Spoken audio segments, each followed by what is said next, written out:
and practical principles to create lives we want to live. And Northern Light Center for Spiritual Living offers practical and spiritual tools to make positive changes in our lives. Our promise here is to reveal, inspire, uplift, celebrate, and magnify your greatness. We acknowledge our presence here on the traditional and unceded lands and waters of the first people of Seattle, the Duwamish and Coastal Salish people. These people are still here, and we join with them in how they continue to honor and bring to light their ancient heritage. We seek to resist the erasure of Indigenous histories as we work towards honoring and inviting the truth. In a similar fashion, we acknowledge how much of what we know in this country today, its culture, economic growth and development throughout history and across time, has been made possible by the labor of enslaved Africans, their ascendants who suffered horrors of transatlantic trafficking, chattel slavery, and Jim Crow. We also name the Asian and Chicano people who toiled with little recognition. We are indebted to their labors and sacrifices, and we acknowledge the tremors of that violence throughout the generations and resulting impacts that can still be felt and witnessed today. Please join me for our opening song, In This Very Room, by Ron and Carol Harris.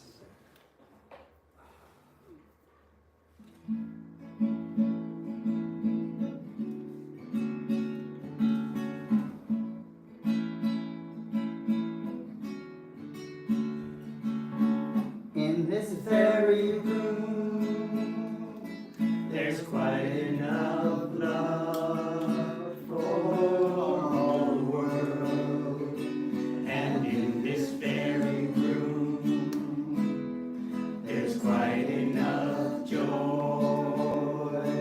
for all the world.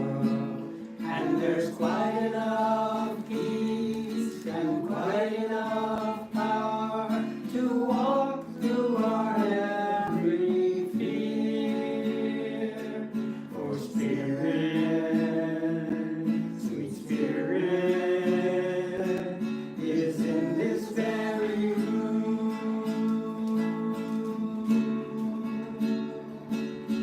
In this very room.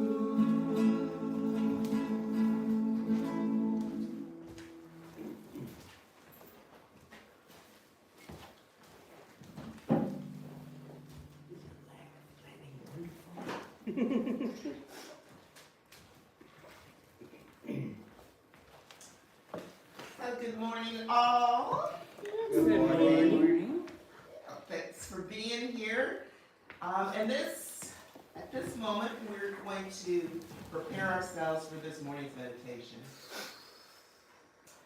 by allowing yourselves to get comfortable in your seats. Putting your hands in your lap in an open and upright position. And if it serves you, allowing your eyes to close. And so let us take 3 deep cleansing breaths in and out together. So let's breathe in and let it go. Breathe in again and let it go. And one more time, in and let it go.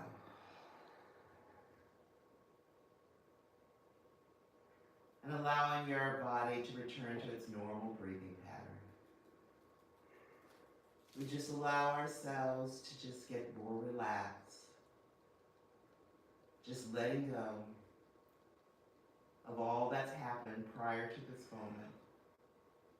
And any anticipation of what will happen from this moment on. Simply let it go.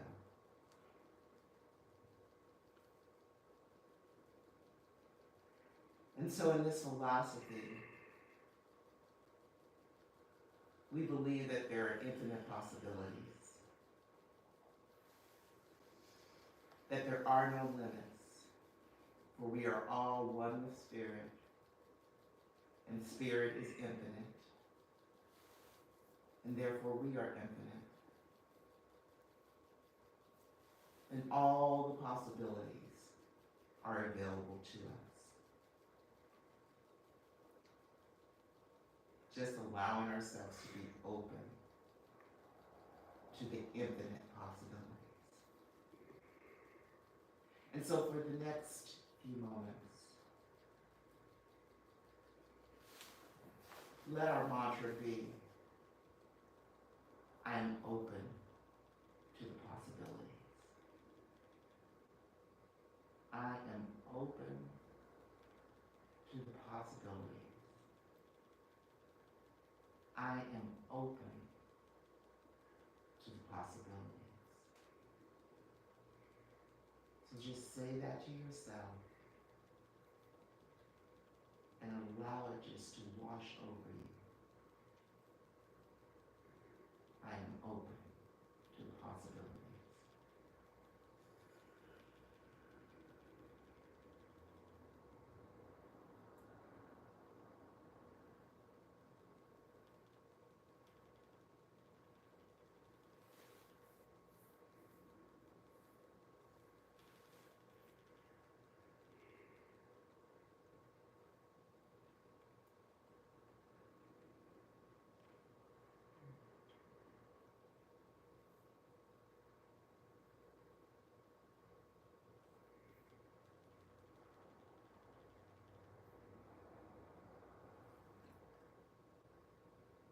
I am open.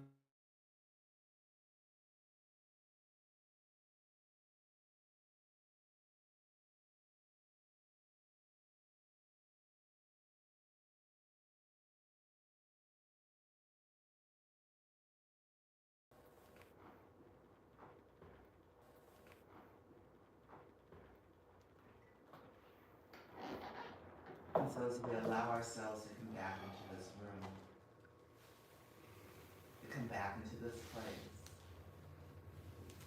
we come back to the knowingness that there are infinite possibilities, and we allow ourselves to be open to them. And so it is. Motorcycle gangs outside.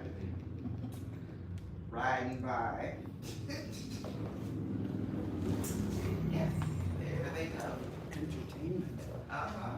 Wow. Everything. Wow. Okay. They're armchair motorcyclists. Are they? Oh, there's all kinds out there. Yeah, I can tell by the, because the serious people have a uniform. We talk to the Wow. But they're- family riders. Whatever they are, they're ahead of them. Yeah, you guys are missing it. Or not. Or not, yeah, I guess. Be open to the possibility. And there they Oh, are. they're going down the 3 Point Road. Okay, so. Nice drive. Oh, Go that's down gonna be there. interesting. But anyway, let's come back into the room. I know I took us out there, but that's okay. We can come back now. So, this morning's reading, again, comes from my phone. It's a wonderful place. And it's actually from Psychology Today. Oh. And it's called How to Create a Sense of Possibility. Ignite your life with growth, adventure, and awe. Several years back, a friend relocated from New York City to Portland, Oregon with her young family. Smart. No, but it gets better. They left for all the reasons everyone moves from New York City. Reasons like a chance to own a house with a yard and to have a more reasonable cost of living. On a visit back, a group of us went to dinner and someone asked if there was anything she missed about New York City. After a pause, she said, I miss the feeling that I could walk out the door and anything could happen. It felt like something magical could fall into my lap. When I saw this, I'm like, it resonated for me. It wasn't for you. That was my experience. I could just walk out and it's just like, it was infinite. So, you get to hear this this reading here because it's like, it's fun. That excitement and sense of possibility are probably why 90% of transplants move to New York City in the first place, myself included. But feeling a sense of possibility is not just linked with living in a big city. It's also associated with youth, a time when serendipity ignited hope, and fulfilling your potential feels almost inevitable. Looking around the table that night, we were all deep in the grind of work and family. Not one of us was walking out the door each morning thinking something magical might happen no matter where we lived. After a certain age, does it start to feel like life's surprises are usually bad ones? And if so, is there a way to fight that Groundhog Day feeling that when so many of life's big decisions are settled? There is. Here are 3 ways to infuse your life with growth, adventure, and awe, no matter what life stage you're in or how old you are. 1, learning growth. According to the positive psychologist, the author of How of Happiness, Sonia, and I'm not even going to try to pronounce her last name, it's find a happy person and you'll find a project. This concept is so reliable for me that many of my clients that we regularly brainstorm projects in autumn to combat the predictable doldrum of winter months. Having a project which might be anything from renovating your home to learning flamenco gives structure to your days and encourages our brains to think in productive, forward-thinking ways. Find something you want to occupy your mind in the coming months. Our brains crave learning and growth. Pick a project that both invigorates and motivates you, moves your life in the direction you want to go.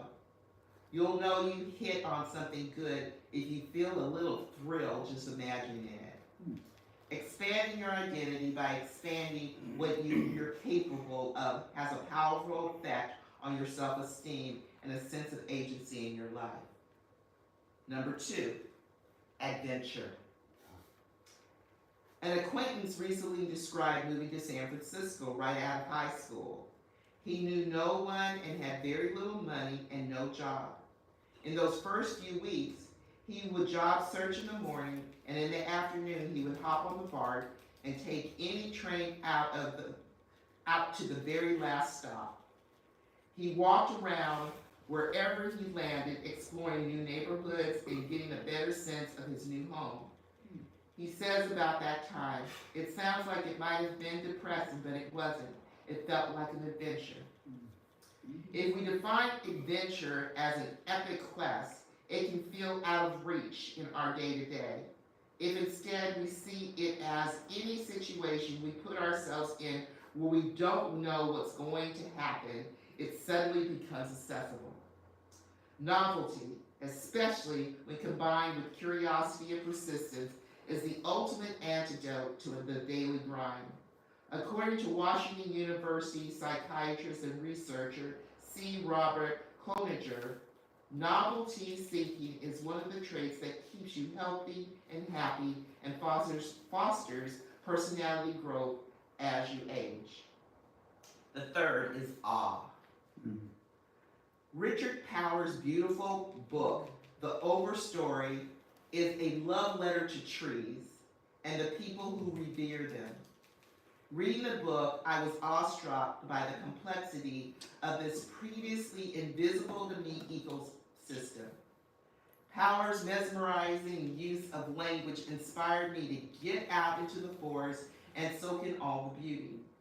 The book encapsulated all of the things that inspire awe for me: an author's extraordinary talent, a book's ability to take me to another place in time, and the mystery of the natural world. We humans want to be blown away, astonished, and amazed. It's why even usually unadventurous types jump into their car to watch a solar eclipse or pay uncomfortable sums of money to watch a performer who moves them to tears, or stop everything to watch Simone Biles vault her way to a gold medal. We normally associate awe with grand, often expansive plans, but most anyone can wake up early to watch the sunrise or stay up late to gaze at the stars. Identify what helps you feel wonderstruck and see how you can make it part of your life. Happiness Essential reads, yes. The enemies of possibility are stagnation, boredom, and cynicism. Qualities we might develop to avoid pain and disappointment. Inviting growth, adventure, and awe into our lives could easily go wrong. You might face serious ego blows, waste resources, and feel foolish. It's still so much better than the alternative. And so it is.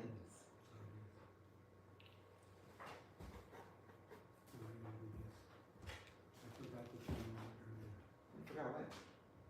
Recording in progress. Oh, he forgot to record. Okay.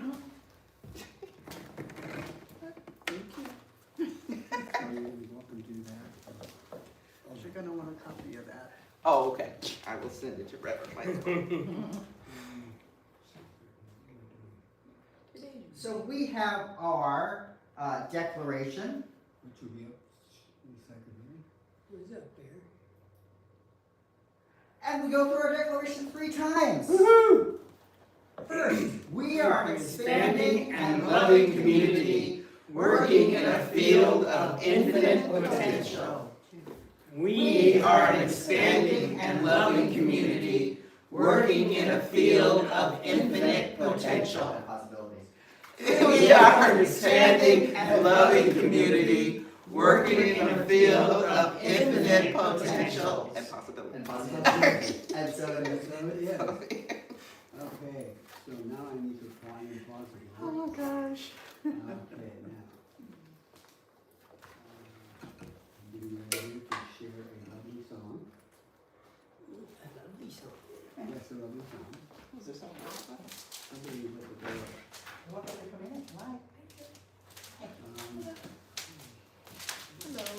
Good morning. Last week, wasn't it? Yeah, I came We have coffee over there and snacks on the table. You're welcome anytime. Thank you. You're welcome to get them at any time.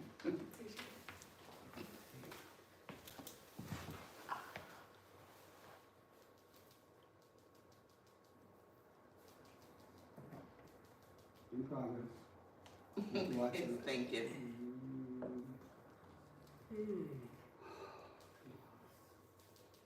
Ready? Where are you, Eddie? Yes, can.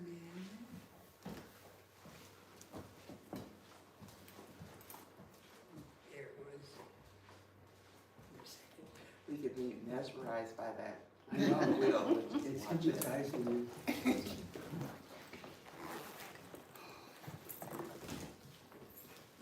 Gee, mine will be back forever. Yeah, it will. There you go. Hit the go button. Well, he has There it been. is.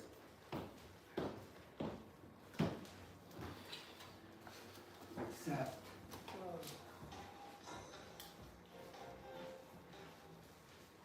Can't hear it. I know. It's probably an issue all morning. Supposed to go through. You might I have tell to, you what, you might have to too. sing.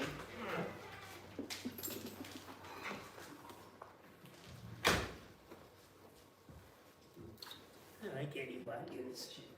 Okay. Yeah, it's a nice.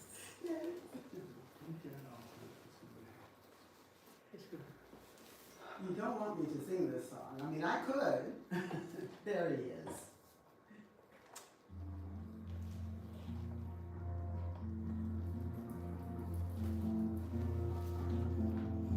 Ask if they can hear it.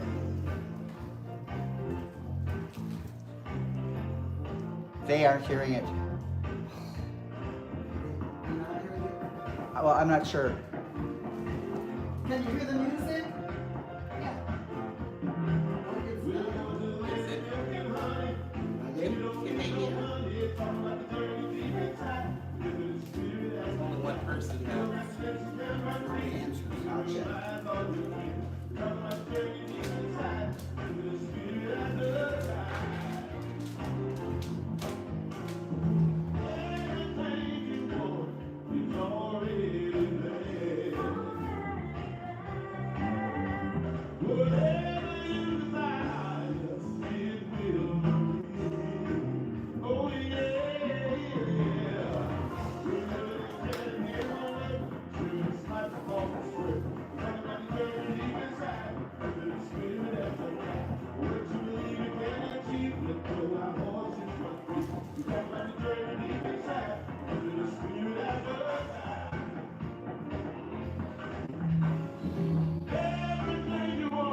Watkins, one of my favorite singers, especially of New Thought music. Welcome everybody, welcome those of you who have gotten up and marched on in here this morning, thank you for being here. Those of you on Zoom, thank you for being here. I love it because I have old friends on Zoom. 2 friends from college and 1 friend from when I grew up. So it's just nice to see you all. It was just a little while ago. So for the one person who may not know who I am, I'm Reverend Pamelagrace. And I started this center, and then the wonderful gentleman, Reverend Michael and Reverend Vaughn, took it over and have been handling it for years now and doing a lovely job. Thank you very much. Appreciate it. Recording in progress.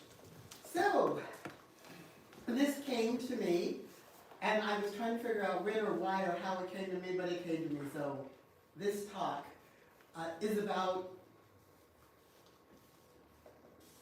thinking in terms of either or thinking in terms of things being black and white.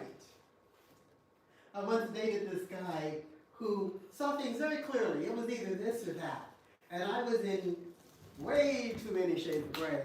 Notice not color, just gray. And I thought, I would love to be so sure of things that I could say, this is how it is, and this is how it is not. I would like to be that sure. However, over the years, I'm seeing that that's not necessarily a good place to be. For example, I love Stephanie's reading, and the one thing I've captured to include in here is walking out of the door in New York, thinking something magical is going to happen. I was shaking my head, Stephanie, because I did not walk out of the door thinking something magical was going to happen. I did walk out with curiosity. And I did find I had some very interesting experiences, but that's another talk. But I love that idea of actually waking up in the morning and saying something magical will happen today. What that does is it sets an intention for our day. I also like calling the mundane an adventure. I do that all the time. My husband just falls out. Every time we do something we haven't done before, I say, this is an adventure. And he kind of looks at me. He's a guy who likes predictability and continuity, and he gets up in the morning and he has yogurt and coffee and a biscotti every morning. I don't do that. I may not even eat in the morning. I may eat breakfast in the afternoon or something. So he likes continuity, but he's getting into this sense of adventure thing. And now he's saying, okay, off we go. It's a new adventure. And I'm telling you, it's an adventure every time in one form or another. But going back to either or, black and white,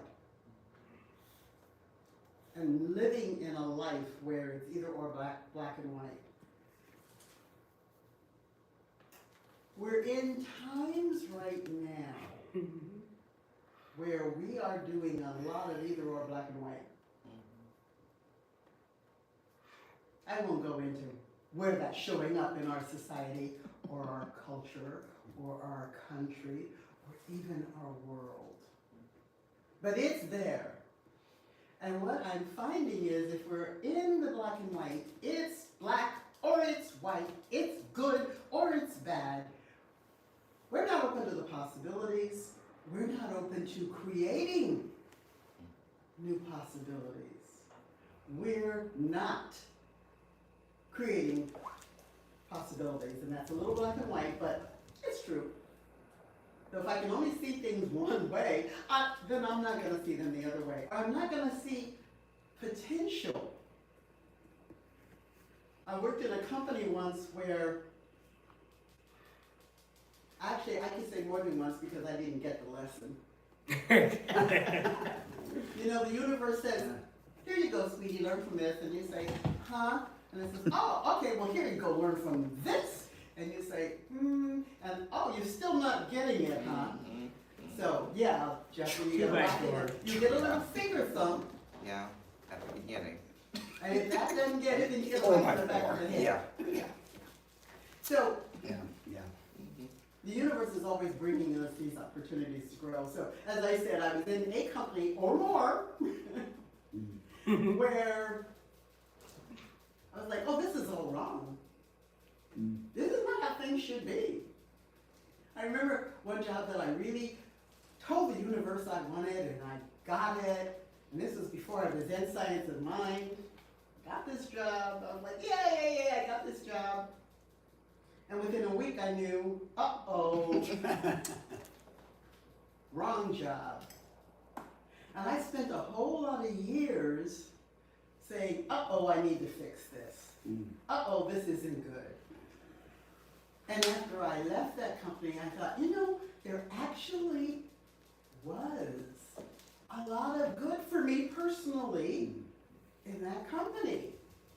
If I had just been able to move out of my, uh-oh, this isn't good, I gotta fix it, I gotta do this, I should this, they should that. If I was able to step back from that and look more objectively, but I couldn't, I was doing the best I could with what I had at the time. I was. You know, and frequently, you know, we're just doing the best we can with what we know. But I thought, I'd have had a much better experience. I might have come to the same conclusion and left after 12 years, people, 12. I only expected to be there a year and a half, I stayed 12. Because of this other stuff that was actually working for me. Meanwhile, I'm complaining the whole time, people got tired of me.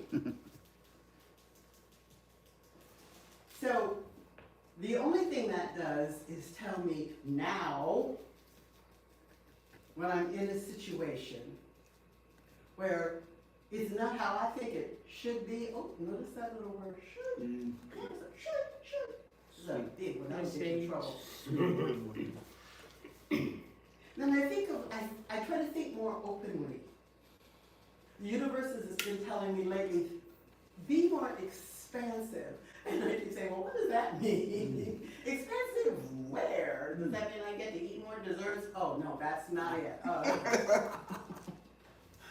It's actually saying, be more open. Open to what's coming my way. And anticipate possibilities. Even if I can't see exactly what the possibilities are, be open to the fact that there are these, that it's an adventure. It's a magical, what did you say, Stephanie? Something magical is going to happen out of this. Be open regardless of circumstances. Because the circumstances can just, you know, mess with us. Yes. And be hard to deny. I like to think in terms, when I'm thinking of being open, that even though I'm seeing it or I'm having an experience or the experience is bad that I'm seeing out there, what do we call it, conditions that they suck, big old days, that somewhere in there, something's happening for the highest good of all concerned. Although we might not be able to quite see it. I recently changed my thinking about the shift in leadership in this country. I kept saying, oh my God, half the country made a decision over, like, that I don't agree with. Half the country has made this decision that this is what they're supporting for America. Now I've shifted to half the country didn't. Half the country didn't. And at the risk of being politically undesirable, I'm saying, you know, maybe that change needed to happen. Now, granted, some of the things that are changing are deplorable. Maybe we were a little too staid, a little too settled, a little too everyday the same stuff. We understand this, we'll deal with it regardless of the impact on everybody concerned. Maybe it was time for a change. Is it time for this change? Not so sure, but maybe it was time for change. So that's how far I've gotten from, oh my God, this is the worst thing that's ever happened to us in history. Because it's actually not. I think the Civil War could have been considered that for some people. Yeah. For some other people, it was a good thing. Moving on. I mentioned that word should. So we get stuck on shoulds. That's been a stumbling block. It should be like this. It should be like that. And have you been in somebody's should? Where you should be like this, and you should be like that, and you should have done this, and you shouldn't have done that, and you should, oh my goodness. You know, if we think about it, we've all lived in some shoulds. No should. We've all stepped in some shoulds. We've had some should all over us. I don't think there's a Gotta be a pony in there. There's the pony. There's the pony in that one. Jeffrey and Stephanie are saying, well, we gotta say there's a pony in that. No, he's should saying there isn't. somewhere. They're saying there isn't one. There's not one in there. I'm still looking though. So, not only do the shoulds that we get shoulded on us cause us problems, but the worst are the ones that we're working with. I should have this, I should have that, I should be this, I should have done, I shouldn't have. I still should be. We can drive ourselves crazy with the shoulds and end up missing all the fun in life. Oh, and there's another one. So, there is the word out there that we shouldn't be having fun in life. Fun is frivolous. It's not additive. It's not productive. Having fun. If you're having fun, that means you're not doing what you should be doing. Whatever the hell that is. So, and I've read it, and I'm like, every time I read it, I think, I'm not buying it. And so, you're not here on this earth to have fun. You're here on this earth to do this or that, or, you know, whatever that writer is saying. I'm like, I'm here on this earth to have some fun. I choose fun. I'm going to have fun. I am. I'm going to find a way to have fun. You don't get to tell me I don't get to have fun. You should think differently. And if you don't, that's your problem, not mine. My favorite saying, not my circus, not my clown. Not my problem.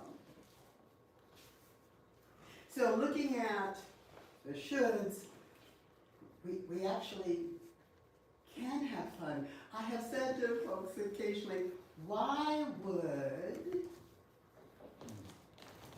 God create all of this, or the great presence of the universe, of the intelligence, why would it create all of this to make it suffer interminably, forever? Why would it create to make it painful and ugly and so on? It didn't. It sort of just put it out there and they said, okay, you work it out. And I love all those wise people who say, well, whatever it is that you're not liking, you did it.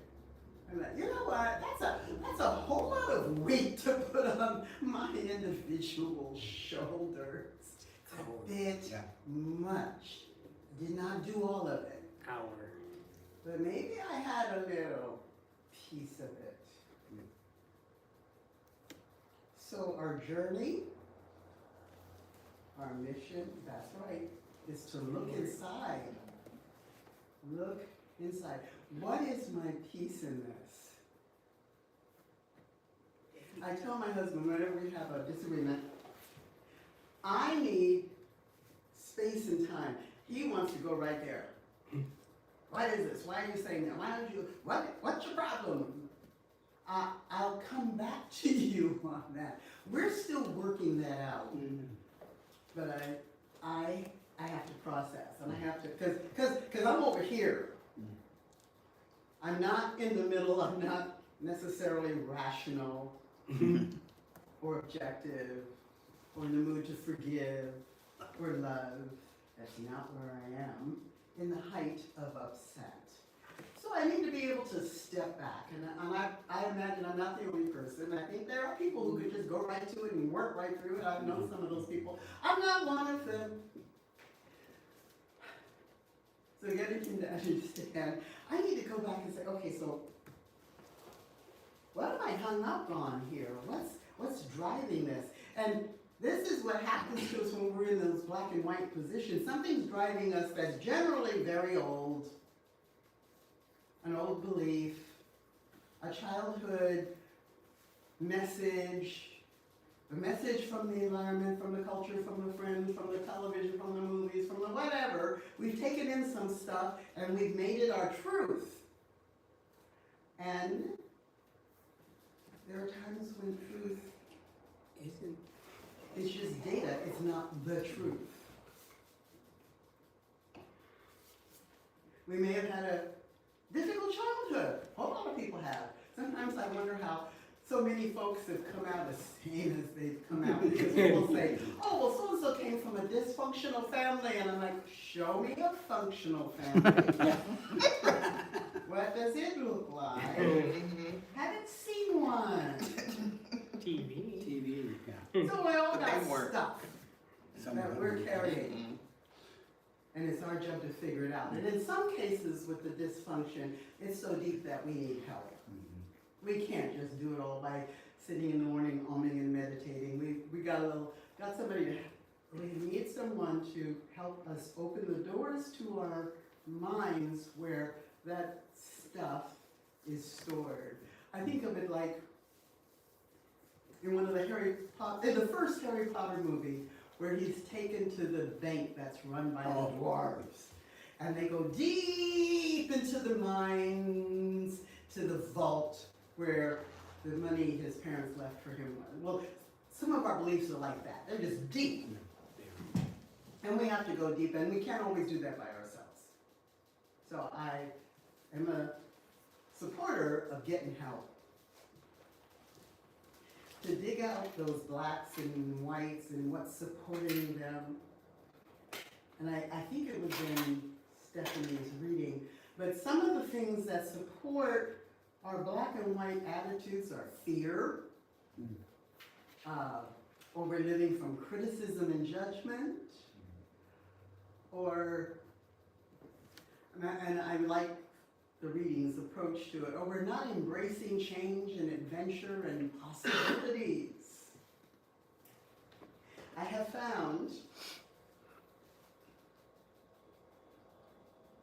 that things got much better when, after I said, no, I'm not doing that, I don't want that, this isn't what I thought I was getting, when I step away from that and explore the possibilities. It's beginning to sound like a cliche, but it's true. It's like, okay, fine. So how might I make this work? Or how might I see this differently? Or what can I do to make myself feel safe in this situation? I'm pretty sure I told you the last time I talked about the party my husband wanted to give for 30 of the neighbors. And how I had a little problem with that for 3 Misgivings. weeks. It was called not sleeping well, etc. And I did this process. Well, what would make me comfortable? What am I afraid of? And the list was long. I'm like, okay, I really, that's just too much shoulds to deal with. What would make me comfortable? And I figured that out.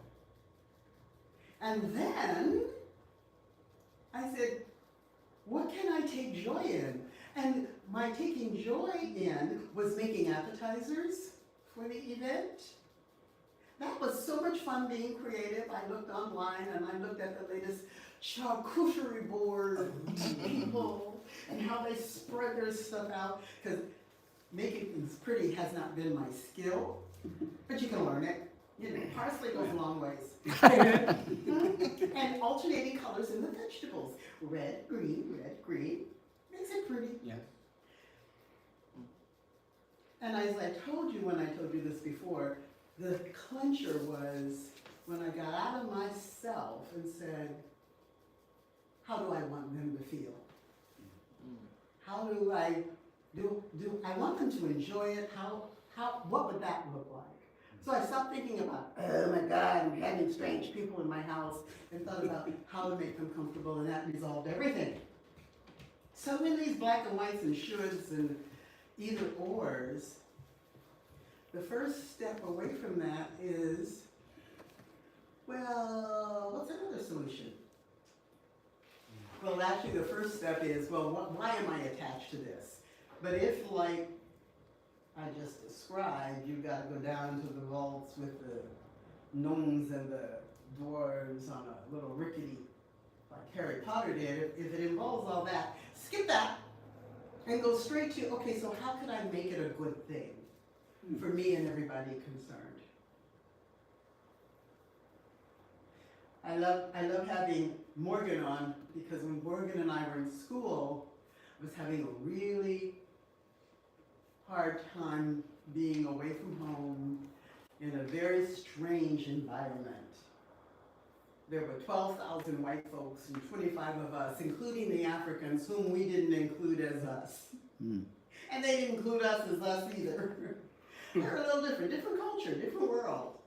What we had in common was the skin color. But Nazik, Morgan, I called her Nazik at the time, invited me in. She had coloring books. And she said, here, this will relax you color. But there are 2 rules. You can't color in the lines, and you can't use the color it would be. So if there was a sky, you had to pick another color. If there was a tree, you had to pick another color. I absolutely loved it because there were no shoulds. It didn't have to be exactly right. It didn't have to fit in. Even if I did color in the lines, I could color out of the lines. There was this freedom with these books. And there is a freedom, that same freedom, when we step away from our black and white picture of anything and think about, how can I expand on this? What are the possibilities? What's another way of looking at this? And what would I like to experience, and then sit in that? And that moves us away from limiting the possibilities to unlimited possibilities, because it's the truth. So,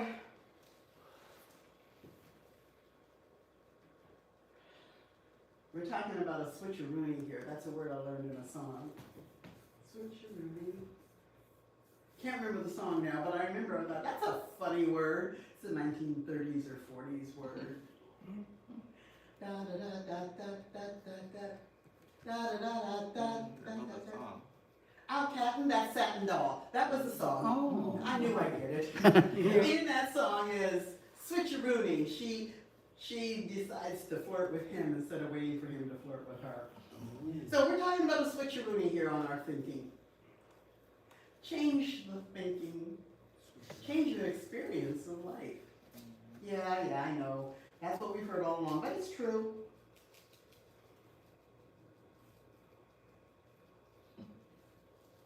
So we have choices.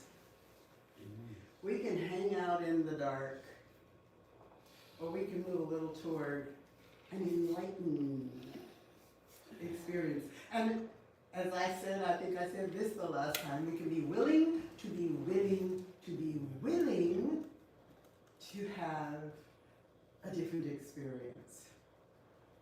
We can be willing to just say, well, maybe. And in the meantime, what do I need to do to open that door to that new experience, that different? My last comment, I was watching the movie Pleasantville again. Yeah. shortly after it came out. Oh, my favorite movie. It wasn't a box office hit. I think it was too subtle back in the day, because it was 1998. Oh, Oh, was it that old? Yeah. I thought it was really appropriate now. Mm. But the movie, without spoiling it, it's about these two kids being dropped into TV land in a black and white Leave It to Beaver kind of situation. Father knows best kind of, where everything is black and white and good and so on. perfect. And then when that changes, people are like, oh, it can change. And other people are like, oh my God, it did change. And there's all of that. But what it says is how we react to change. And how, in this case, being in black and white was safe. Like Stephanie's reading, Stephanie said, whatever, which, it was either Stephanie or her reading, no, it was Stephanie. Walking out of the door in New York, expecting something magical to happen. Both, yeah. Okay. Yeah, that wasn't how I saw it, as I said, but I like the idea. That one, you know, I'll confess, I still have a little bit of a challenge saying I'm going to walk out of the door and magic's going to happen. I confess, but I'm willing to be willing to give it a try. I am. Thank you, Stephanie. Possibility. I am. And I'm inviting you to do the same. Yeah. Something magical is going to show up. Something we didn't expect. And something not only we didn't expect, but it'll be good. It'll be very, very good. And if we are walking out with that idea, our black and white thinking, our either or thinking is out the door. We are opening ourselves to the possibility of something really good, something fun. Whatever it is, if you're going to a boring meeting, you could still say, something magical is going to happen, I'm just sure of it. So I'll look for it. Yeah, see if it's Bumper there. sticker. So, 3 things. Beware of the shoulds. Replace the shoulds with what might be good, what might work. What can I change that might help this be better? Remember that we can have fun. We can have lots of fun. Oh, notice how my shoulds want to sneak in. We can have lots of fun. We have the option to have fun, to make fun, to see fun. I have a 2-hour trip here, and it was great fun driving through the pastures and seeing the cows and the horses and the goats. And then the second half, still on the island, was all trees coming to an arc with the blue up above. It was lovely. We can see this fun and recognize there's a force for good that is active regardless of conditions. And here is where I always remember, step back and remember that it isn't all about us. That there's a force out there, an intelligence. You can call it whatever you want to call it, but it does exist. We are not a pure accident of dust and organic material. There's a pattern and a purpose. We may not know it, but it's there. And then our final of the 3, choices. We have choices. So avoid the shoulds, replace that with perhaps. Recognize there is a power and a force for good, even though it doesn't always look like it out there. No, the good is working. And last, choices. We have choices. There are opportunities. There's possibilities. We have no idea could be ours. No idea. But if we're open to it, things can change. And so it is. So again, thank you all for being here. And I'm actually going to ask Stephanie to come up and do a little close for this talk. It's good to see everybody. Possibilities. Stay around for the after talk.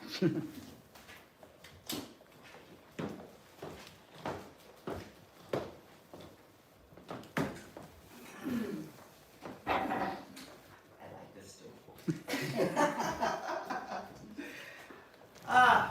Well, thank you, Reverend Pamela. So let's just take a deep breath in. And let it go. And as we allow the air to fill our lungs, it's filling us with the possibility. The endless supply of breath is the endless supply of possibility.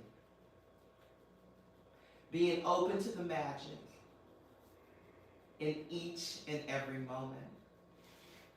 And so I'm giving thanks and celebrating all of us this day. For we are here to have fun. We are here to be happy.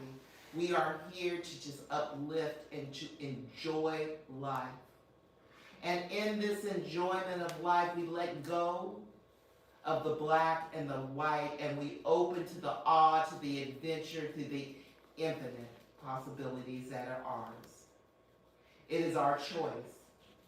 And let us choose today to be open, to be receptive, to know that we are far greater than we even know, and to just relax in that, revel in that, to enjoy in that. And so I'm celebrating this day. I'm celebrating each and every one of us. I'm giving thanks for the magic, giving thanks for the infinite possibilities. I'm giving thanks for the awe. I'm giving thanks for the adventure. I'm giving thanks for it all. And in this place of thanksgiving, I release this word to the perfect action of the law. I let it go and I let it be. And I seal this by saying Ashe. Ashe. Amen. Amen. And so it is. So it is. Really need to